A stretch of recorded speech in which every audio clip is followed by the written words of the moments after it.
प्रश्नावली 5.3 का जो 10वां प्रश्न है, दर्शाइए कि A1 A2 AN से एक AP बनती है यदि AN नीचे दिए अनुसार परिभाषित है। तो 2 बार AN दिया है तो 2 बार हमको सिद्ध करना है AP बनेगी, और साथ ही प्रत्येक स्थिति में हमें 15 पदों का योगफल भी ज्ञात करना है।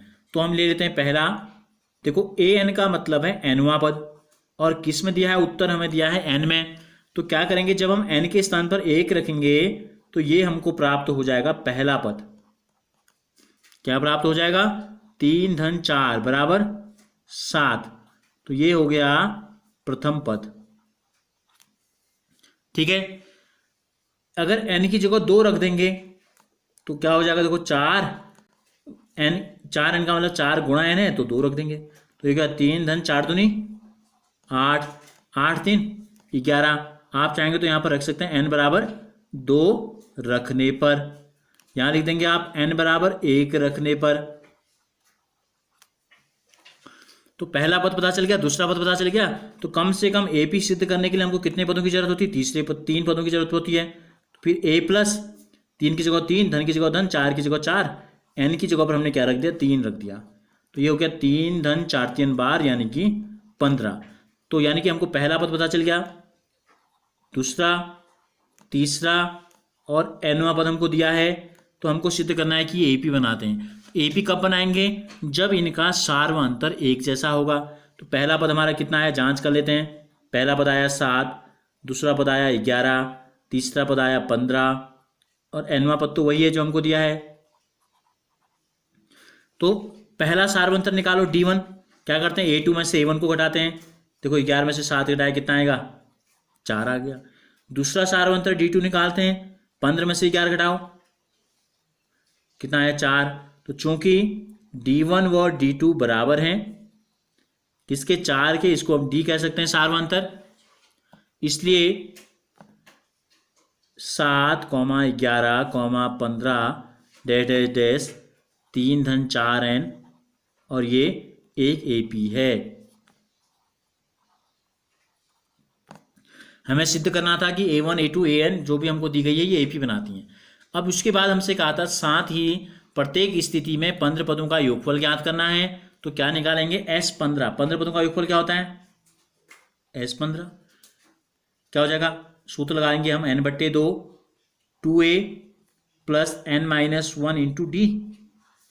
तो n का जगह पर आ गया 15, यहां रख दिया हमने। तो इसका मतलब n का मान कितना है, 15 है। 2a पहला पद A1 जो हमने निकाला था कितना है AP में, 7 है। n का मान 15, ऋण की जगह ऋण, 1 की जगह 1, D का मान कितना आया था, 4। तो इस AP के 15 पदों का योगफल हमको प्राप्त हो जाएगा। देखो 2 सत्ते 14, 15 में से 1 घटाएंगे तो 14 गुणा 4, ठीक हो गया। तो ये हो गया 15/2, 14 प्लस 14 गुणा 4 कर देंगे, आ जाएगा 56। तो ये हो गया 15/2, 14 में 56 जोड़ देंगे तो आ जाएगा 70, 2 से 70 को काट देंगे तो आ जाएगा 35, और 35 से 15 को गुणा कर देंगे तो 15 पिजा 75 का 5, हंसी लगा 7, 15 3 45 में 7 जोड़ देंगे तो आ जाएगा 52। तो इस प्रकार से इस AP के 15 पदों का जो योगफल हमको प्राप्त हो गया ये आ गया 525। अब इसी प्रकार इसका जो दूसरा पद हमको दिया है, AN का मान हमको दिया है 9 ऋण 5 n दिया है। तो क्या करेंगे, पहला पद निकाल लेंगे। कैसे निकलेगा पहला पद, n बराबर 1 रखने पर आ जाएगा। तो ये हो गया 9 ऋण 5 एकम 5, 9 में से 5 गया 4। इसी प्रकार A2 निकालेंगे, n बराबर 2 रख देंगे तो कितना हो गया, 9 ऋण 10, यानी कि छोटे में से बड़ी संख्या घटाएंगे ऋण में आएगा। इस AP का तीसरा पद घटा निकाल देंगे। क्या करेंगे, जहां पर n है वहां पर 3 रख देंगे। तो 5 3 15, 15 में से 9 घटाएंगे तो आ जाएगा ऋण 6।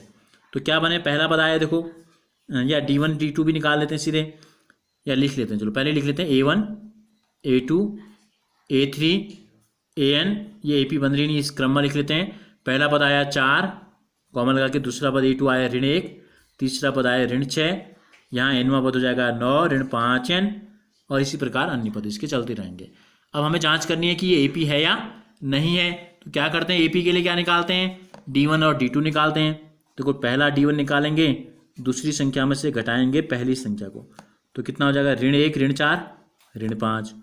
दूसरा D2 निकालेंगे, तीसरे पद में से घटा देंगे दूसरे पद को, तो ये क्या ऋण 6 ऋण धन 1 होता है, ये भी आ गया ऋण 5।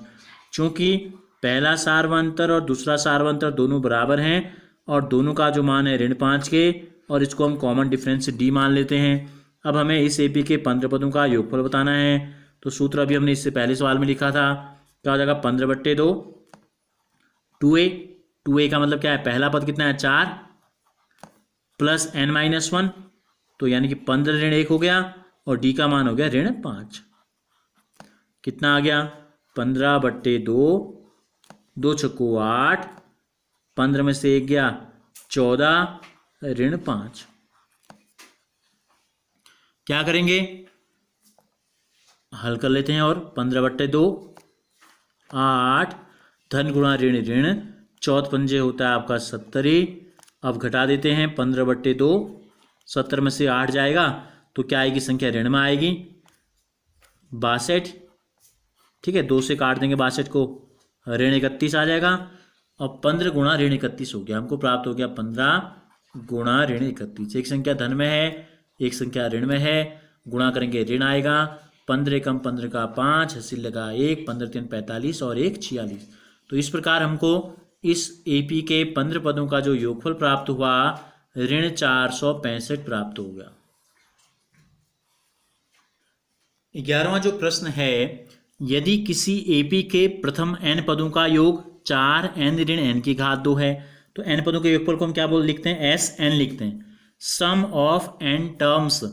ठीक है, कितना है 4n माइनस n की घात 2। तो हमसे क्या पूछा है, तो इसका प्रथम पद और आपको संकेत भी दिया है, अर्थात S1 क्या होगा, यानी कि n के स्थान पर अगर 1 रख देंगे तो S1 आ जाएगा। प्रथम 2 पदों का योग क्या है, तो फिर दूसरा पद क्या है, इसी प्रकार तीसरे 10वें और 9वें पद ज्ञात करने हैं। तो कुल मिला के हमें कितनी चीजें बतानी है, देखो नंबर 1 S1, 2 पदों का योग नंबर 2 हो गया, दूसरा पद हो गया 3, तीसरा पद 4 5 और 6 चीजें हमको बतानी है। तो क्या करेंगे, S1 रख देते हैं, यानी कि n के स्थान पर रख देते हैं 1। तो कितना हो जाएगा, देखो यहां पर लिख दो, n बराबर 1 रखने पर क्या आ जाएगा, 4 एकम 4 और 1 की घात 2 का मतलब है 1 गुणा 1, 1 एकम 1, 4 में से 1 गया 3, यानी कि S1 आ गया 3। अब ये देखो S1 क्या हुआ, S का मतलब होता है सम, एक है पदों की संख्या, तो यानी कि एक पदों का योग 3 है। अब एक अकेला पद है तो उसका योग क्या होता है, यानी कि केवल और केवल अकेला पद, यानी कि पहला पद, तो इसलिए हम इसको क्या बोलते हैं, S1 का मतलब AB है। ठीक है, तो हमको पता चल गया इस AP का प्रथम पद हमको पता चल गया कितना है, 3 है। फिर क्या पूछा है, प्रथम 2 पदों का योग, तो योग को क्या बोलते हैं, सम। कितने पदों का, 2 पदों का, तो S2 हो गया। क्या हो जाएगा, यहां जो हमको सूत्र दिया है इसमें हम n की जगह पर 2 रख देंगे, क्योंकि हमको SN तो पता ही है। तो ये हो गया, यानी कि n बराबर 2 रखने पर 4 दूनी 8, 2 का वर्ग 2 दूनी 4, 8 में से 4 गया 4, यानी कि 2 पदों का योगफल कितना आ गया, 4 आ गया। अब हमसे क्या पूछा है, हमसे पूछा है प्रथम 2 पदों का योग, बता दिया। फिर उसके बाद पूछा है दूसरा पद क्या है। अब देखो हमको पहला पद पता चल गया 3 है, और ये भी पता चल गया कि 2 पदों को जोड़ के आता है 4, तो यानी कि हमको ये पता चल गया कि पहले और दूसरे पद को जोड़ के आता है 4। A1 का मतलब पहला पद पता चल गया कितना है, 3 है, तो तीसरे में दूसरा पद जोड़ेंगे तो कितना आएगा, 4, तो यानी कि दूसरा पद कितना पता आ गया हमको, A2 का मान हमको पता चल गया, धन 3 यहाँ जाएगा, ऋण 3 हो जाएगा। तो यानी कि इस AP का दूसरा पद भी पता चल गया 1। 3 चीजें हमने बता कर ली। फिर पूछा है इसी प्रकार तीसरा 10वां और nवां पद बताना है। अब देखो AP क्या आ गई, फिर देखो AP का हमको पता चल गया पहला पद 3 है, दूसरा पद पता चल गया 1 है, और ये पता चल गया कि ये AP है। तो D निकाल लो, कॉमन डिफरेंस कितना होता है, दूसरे पद में से घटाते हैं पहले पद को, तो 1 में से क्या घटाएंगे, 1 में से घटाएंगे 3, कितना आ जाएगा, -2। तो अब हमको ए पता चल गया 3 है, डी पता चल गया -2 है।